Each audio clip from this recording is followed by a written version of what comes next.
Hey man, say man, back at y'all again today, man, with another video. Guys, today I'm going to show you how to make birria quick and easy. Let's get it. So first off, you're going to want to go ahead and start by de-stemming and de-seeding your chili guajillos, your chili anchos, and if you'd like to, use some chili arbos as well.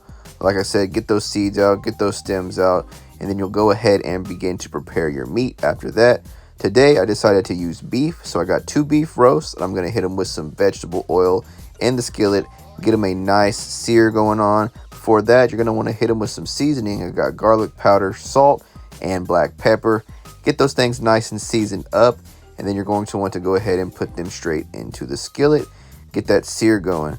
So make sure to take off the little blood pack there, and then toss them in the skillet. That way you can get that sear going on. Once again, it's not a skillet that you're actually going to use. It's going to be a pot, whichever pot you're going to boil up the consomme in. So go ahead and get those in there. Press them down flat so you can get the good flat sear on both sides. Once you got them in there, make sure to season up the other sides before you flip them over. Then we'll go back to our raw ingredients. So you're going to need some onion, get a clove of garlic in there as well. Going to need some whole tomatoes. That's the only thing I didn't have fresh, so I went ahead and used this can of tomatoes. It's going to work just fine. Get the point across just as easy. Once those guys are done searing in the pan, you're going to want to move those over to a different pot if you're doing it my way. Otherwise, you can go ahead and do them all in the same pot. So here I have everything prepared. I took the meat out and I put that in my Insta pot because today I'm going to be cooking the meat in the Insta pot just to finish it off. So I have the sear done already. Now I'm going to introduce all the vegetables into that same pot that I just used to sear the meat. And then I'm going to take the meat out, put that into the Instapot just because it's really going to speed up this process. So there's my Instapot. Got all the carne in the Instapot. It's ready to be prepared. But first, we're going to need to slice it up. So I like to slice it up. That way it just cooks through a lot faster. So take out a cutting board, get your meat, put it on the cutting board, and go ahead and slice that up after you have it reverse seared. And remember, a reverse sear just gets the edges. You want the raw inside to still be there because the main portion of the cooking is going to be done in the Instant Pot. Now for my birria tacos, you could always use Oaxaca cheese, but I like to go ahead and make a smoked queso blanco for my cheese. To make the smoked queso blanco, I chop up the 2 blocks into 4 pieces each, chop up an onion, then I get a can of rotel, put that all into a foil baking dish. That way I can smoke it on the grill just like that. Or you can throw it in the oven as well if you don't feel like smoking the queso.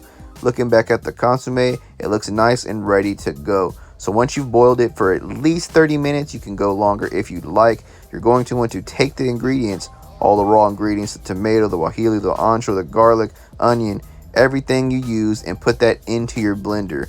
I have a Ninja. Any other high-powered blender will work just fine. Toss that in that guy, fill it up, add a little bit of the liquid broth. Then you're going to want to put it in the blender and begin to blend this sauce. All the sauce that you make is going to be introduced right into the Instapot, or if you're doing a 1-pot method, back into the single pot. That way you can go ahead and cook the meat for the remainder of the time with the consomme. Once you have everything blended up, go ahead and put it all into the Instapot, lock that lid on, and you're going to want to begin the pressure cook. Now you can do all this on the stove, however the Instapot chops down the time drastically. It's only going to take about 2 hours total from start to finish. That's searing the meat and making the tacos out of it afterwards. So I'm just going to pressure cook this on high pressure in my Instapot for 1.5 hours. Once that's done, the meat's going to be incredibly tender. At the same time, I'm going to go ahead and throw on the queso blanco on the prepped grill. That way I can smoke it for the whole time that the meat's cooking. 1 hour and 29 minutes. It has started now.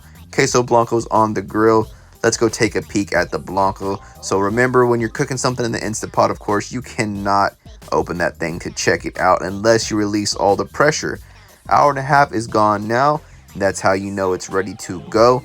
Go ahead and release the pressure from the valve. Be careful not to burn yourself. That is really, really hot steam coming out of that thing. That thing will definitely take a while, probably about 5 minutes to get all the pressure out of it before you can open it. Here's what the queso blanco looks like after 1 hour. Everything is coming together now. Just at 5 minutes, the Instapot was ready to open. So there we are. You can see the pressure relief valve has went all the way down. That symbolizes that you can open it safely and just check out how it looks on the inside. Doesn't that look incredible?